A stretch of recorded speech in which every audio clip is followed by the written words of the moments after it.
Forte mobilisation de la population de la zone 3 dans la région des Savanes au premier jour de l'opération de recensement ici dans la préfecture de Tonne. Au lycée Nassablé, tout comme dans les autres centres de recensement de la préfecture, l'engouement de la population était grand. On a commencé le recensement spécialement dans la savane. On est dans la préfecture de Tonne, lycée Nassablé. On a bien commencé, tout est bon. Certaines machines sont défaillantes, mais on a appelé les techniciens, ils sont venus arranger tout ça là. Des cadres de Tonne se sont déplacés pour constater le déroulement de l'opération. Ils ont organisé à cet effet un concert pour inviter la population à sortir massivement se faire recenser. Nous sommes venus demander à nos populations, à nos 20 populations de sortir massivement pour se faire enregistrer. Et c'est dans ce cadre aussi que, en tant qu'élu de la zone de Dapon, je suis en train de faire un tour dans tous les centres pour voir comment ça se passe. Donc ici, je suis au niveau des CRV2, CAMEC 1, CAMEC 2, CAMEC 3 et le centre culturel où tout a bien commencé. J'ai déjà fait le lycée de Nassablé aussi où tout se passe normalement bien. Les gens ne disent pas qu'ils vont venir au dernier jour. Du côté de la commission électorale locale indépendante CELI, des mesures sont prises pour conduire à bon port l'opération. Nous avons fini le déploiement du matériel, mais nous avons pris les dispositions. Dans les grandes agglomérations, dans le canton de Dapon par exemple, il y a une équipe de CETES et des AT qui sont dédiés à la réparation de tous les panneaux dans le meilleur délai. Dans les grandes agglomérations, ce ne serait plus des binômes d'OPS, ce serait des trinômes. Nous allons affecter le surplus des OPS qui ont été mis à notre disposition pour qu'à tout de rôle, ils se remplacent. Pour qu'il y ait la fluidité et la rapidité dans l'enrôlement des pétitionnaires. La zone 3 est la dernière étape de l'opération de recensement. Elle prend fin le 12 juin 2023.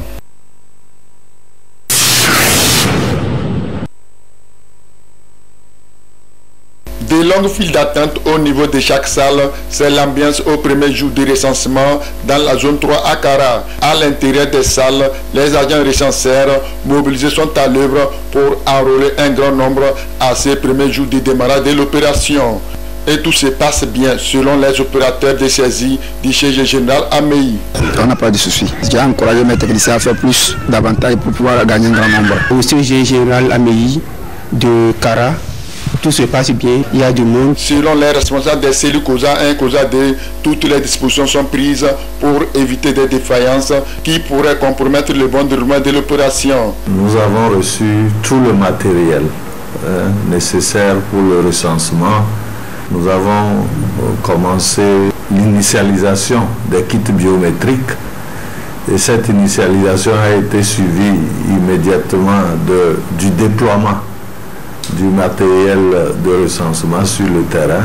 On a pu constater beaucoup d'affluence dans plusieurs CLC. Tout se passe bien. À l'endroit des OPS, c'est de les encourager à bien faire leur travail, à tenir bon. Du côté de la logistique, il n'y a pas d'inquiétude. La balle est donc dans le camp de la population qui doit sortir massivement. À Pia, toujours dans le cadre de ce recensement, une campagne de sensibilisation est organisée par les cadres de la localité pour inviter la population à se faire enrôler. Nous avons voulu sensibiliser la population sur le recensement électoral. Le recensement est un acte civique très important et que tout le monde devait se faire recenser, avoir la carte électorale pour participer aux différentes élections qui viendront par la suite. Cette opération de recensement permettra à la CENI d'actualiser et de rendre les fichiers électoraux piables.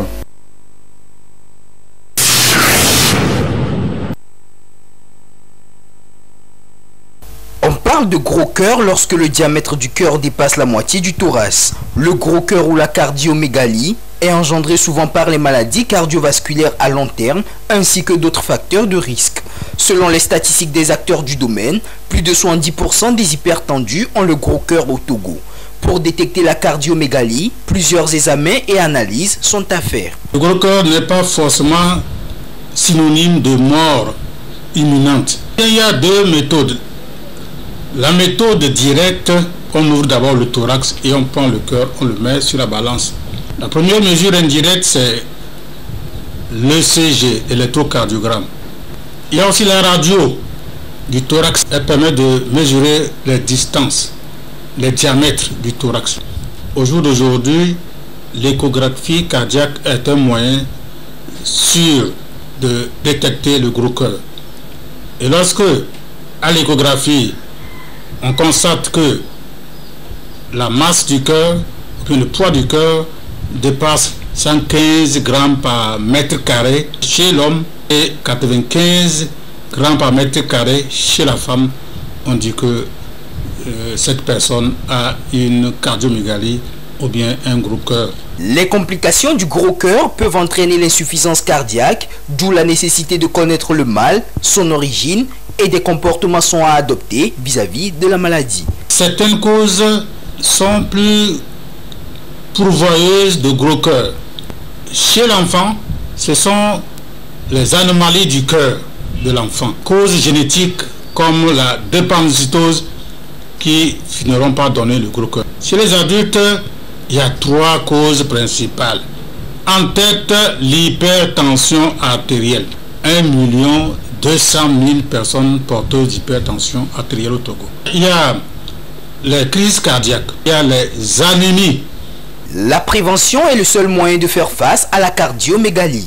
Il existe 2 modes de prévention, la prévention primaire et la prévention secondaire.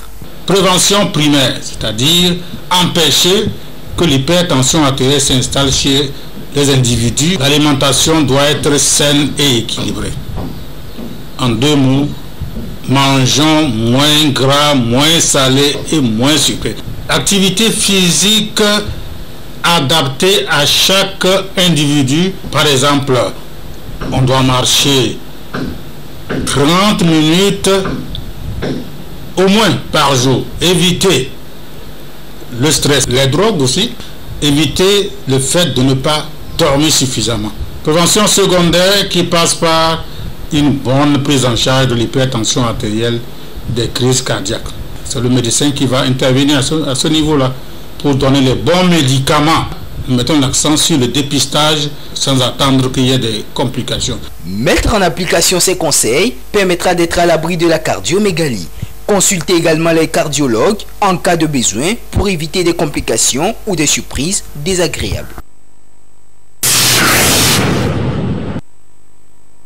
Manque de communication, agressions de toutes sortes, des problèmes auxquels certains couples sont confrontés au quotidien.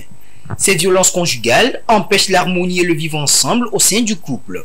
Et plusieurs causes sont à l'origine de ces violences conjugales. Quelqu'un qui peut-être n'arrive pas à pouvoir trouver des compromis de façon verbale ou orale fait usage de force et de violence. Il y a aussi par exemple le fait que je ne suis pas en compatibilité de tempérament avec l'autre.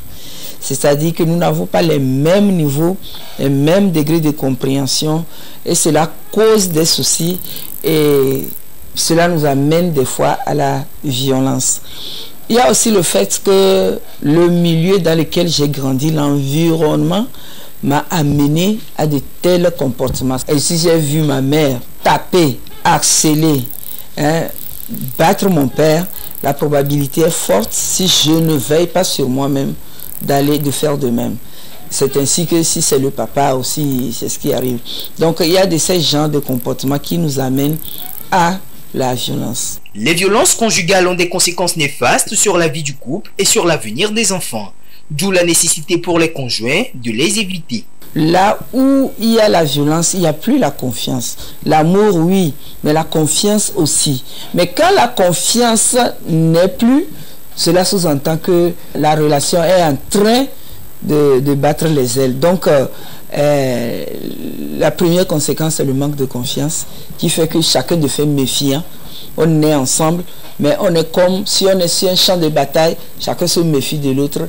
Et il y a aussi le fait que la personne qui est victime de violence et manque de confiance en soi et de plus en plus devient gauche. Vous voulez que la personne soit bonne, vous la tapez, la personne devient de plus en plus mauvaise.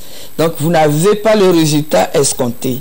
Et il y a aussi le fait que les enfants en sont impactés négativement. chaque enfant qui voit les parents se battre développe un déséquilibre moral et ce qui fait psychologique surtout, ce qui fait que l'enfant commence par être peut-être rebelle envers les parents, n'estime plus les parents, ne se voit plus en train de respecter les parents parce qu'ils se disent que c'est des gens qui ne se contrôlent pas. Il y a beaucoup d'hommes et de femmes qui sont actuellement en prison parce qu'ils ont attenté à la vie de leur partenaire inconsciemment ou consciemment. Cela a tourné au pire. Exercer une violence basée sur le genre, les tests législatifs prévoient des sanctions et des peines d'emprisonnement. Et pour éviter les violences conjugales, voici quelques conseils pratiques. La meilleure façon d'éviter la violence, c'est communiquer. Apprendre à communiquer. Apprendre à se contenir et à gérer ses émotions. Les violences doivent être gérées déjà dès le début des relations pour que cela ne s'intronise pas après le mariage. Le gouvernement togolais a créé des centres d'information et d'écoute dans le souci d'aider les couples à résoudre leurs conflits. Les couples en conflit sont donc invités à se diriger vers ces structures pour des besoins d'accompagnement.